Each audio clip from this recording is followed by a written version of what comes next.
Bonjour à tous, merci de prendre le rendez-vous de l'information sur BB24. Voici le sommaire. Le Bénin se met au pas de la révolution numérique dans tous les secteurs. Désormais, plus besoin de se déplacer pour avoir son visa lorsqu'on est hors du territoire national. Un seul clic et ce précieux sésame vous sera établi en ligne. L'année scolaire a été bouleversée par plusieurs mois de grève. Comment sauver l'année scolaire 2017-2018? Un spécialiste en éducation répond à la question.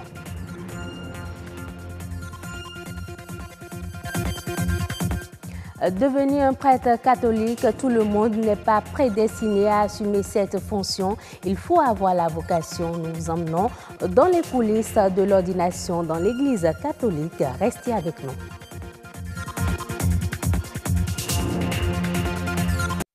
Se voir délivrer son visa béninois n'est pas toujours chose aisée. Entre les longues attentes et le coût élevé, les peines ne sont pas moindres. Aujourd'hui, la solution est toute trouvée. Le Bénin opte pour le e-visa. Les demandeurs de visa peuvent désormais obtenir leur visa de n'importe quel endroit connecté à Internet. Les précisions avec Calvador Awanou et Rodrigue Babagbito.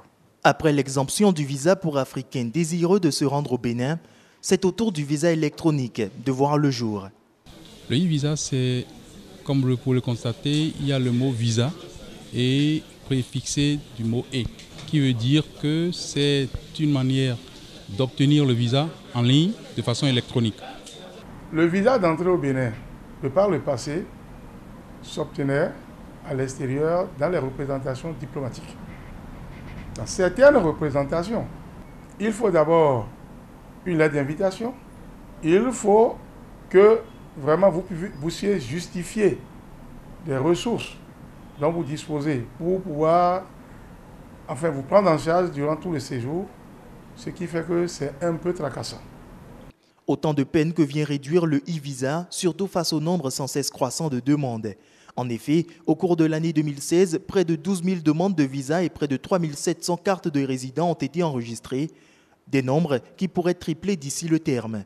Disponible sur le site www.evisa.gouv.bj, le mécanisme est plus simple. Pour le dépôt de la demande, 3 points sont obligatoires. Votre identité, le numéro du passeport, il y a lieu maintenant de choisir la nature du visa, le type de visa que vous voulez. Il y a le visa d'1 mois, le visa de 3 mois et le visa de 90 jours. Après cela suit le paiement des frais. Près de 33 000 francs CFA pour un séjour d'1 mois avec une entrée et sortie, 50 000 francs CFA environ pour un séjour d'1 mois à plusieurs entrées et sorties, et près de 65 000 francs CFA pour un séjour de 90 jours. Ces étapes remplies, le visa est prêt. Pas de souci à se faire pour la sécurité. Les visas sont délivrés de façon automatique, mais avec un niveau de sécurité qui permet un contrôle automatique de toute demande par rapport à une liste tenue par Interpol et par la police républicaine. C'est une plateforme qui a été testée, dont on a éprouvé le niveau de sécurité, de résilience, de résistance aux attaques et de disponibilité. À peine lancé ce 23 avril, il suscite déjà l'enthousiasme de la population.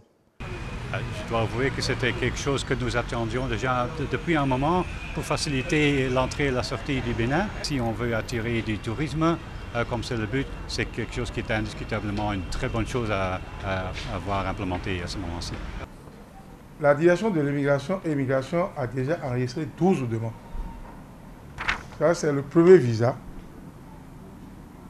que nous avons enregistré hier et qui est déjà délivré.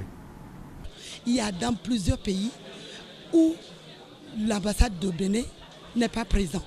Ce qu'il faut faire en ce moment, il faut se déplacer dans des pays franchement impossibles avant de le retrouver. Mais aujourd'hui, vous pouvez le retrouver n'importe où dans le monde. Cela voudrait dire que nous allons bientôt avoir assez. Pourquoi pas, comme dit le président du groupe de CTM, on va avoir les touristes par millions au Bénin.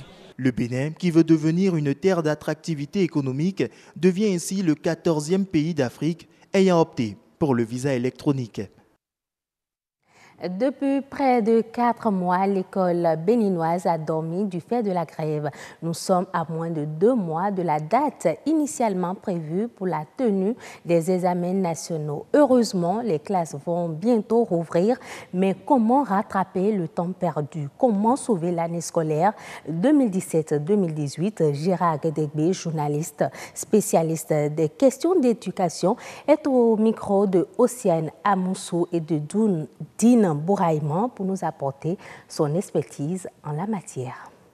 L'impact qu'a les grèves, je veux dire, cette cessation d'activité pédagogique sur les apprenants, pour moi, devrait être l'élément clé qui devrait permettre aux acteurs de prendre conscience et de dire maintenant, il faut qu'on arrête quelque part.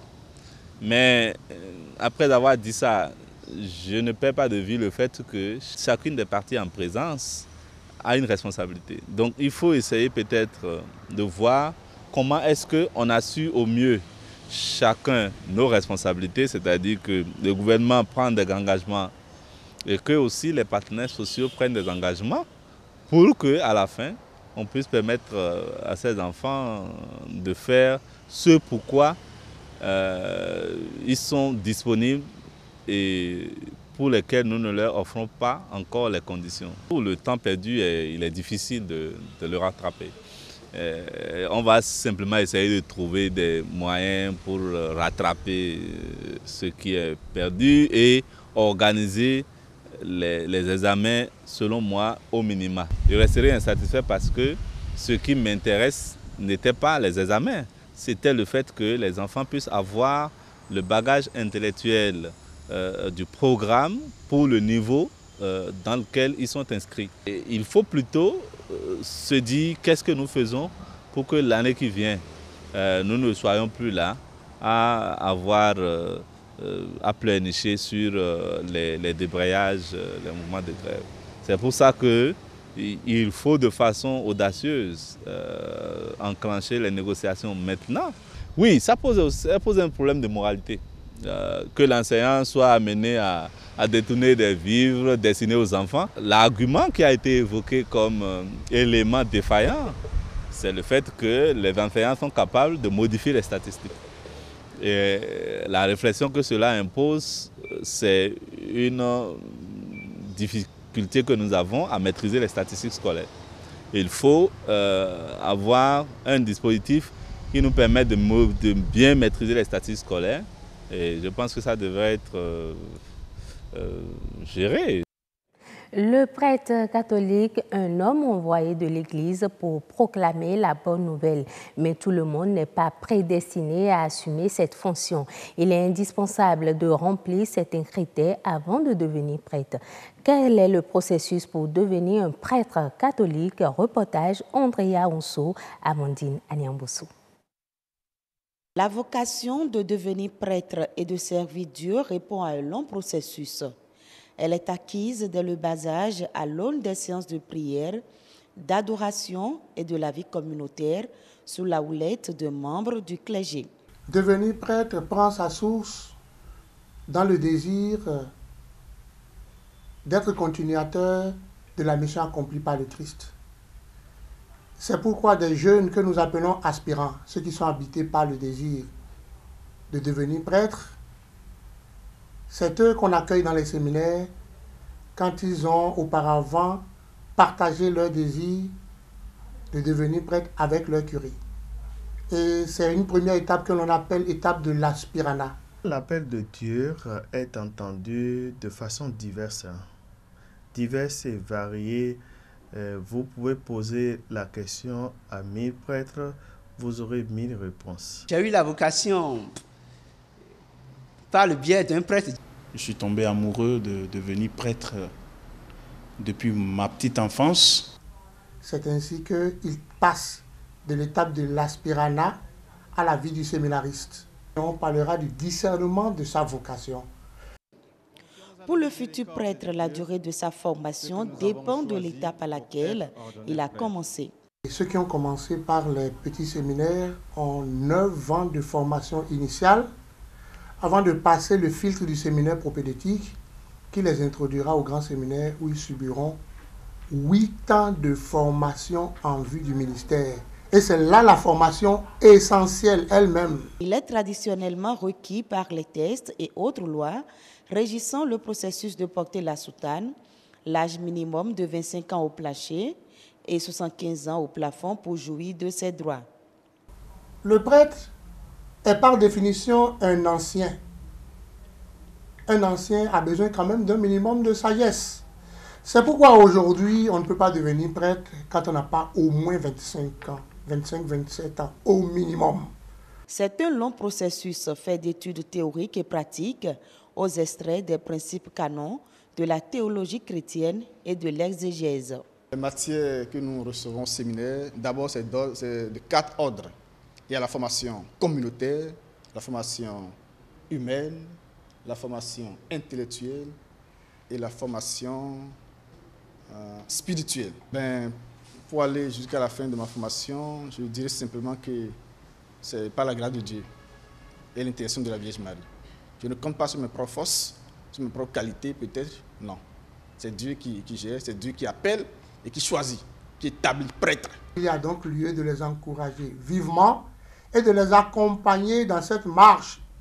Devenir prêtre n'est pas un palliatif au chômage, c'est plutôt un appel, un acte qui nécessite l'amour de Dieu et du prochain, et ceci ne peut être accompli que par l'intercession de Dieu et de la Vierge Marie.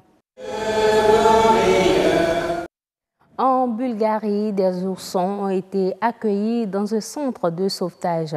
Ces jeunes ours, apparemment sans famille, ont échappé de justesse à une vie dérisoire. Reportage. Ils sont 2 mâles bruns et une femelle. Ces 3 oursons se sont retrouvés seuls sur une route dans un massif au sud de la Bulgarie. Ces plantigrades âgés d'environ 3 mois ont été retrouvés par les villageois. Ils ont été confiés aux médecins soignants du parc de Belitsa sur instruction du ministère bulgare de l'Environnement. Selon le directeur du parc, lorsque des oursons si jeunes se retrouvent seuls, c'est certainement parce que la maman ours a été chassée ou tuée par des braconniers. Des spécialistes s'en occupent et leur donnent des soins appropriés. Ils sont généralement nourris au biberon avec du lait de chèvre. Les autorités bulgares annoncent que la garde des oursons sera confiée à un autre parc spécialisé dans les soins aux oursons. Selon les statistiques, l'ours est particulièrement présent dans les pays du sud-est de l'Europe qui comptent actuellement une population de 600 à 800 individus. Ce sera tout pour cette édition. Merci de votre fidélité. À bientôt.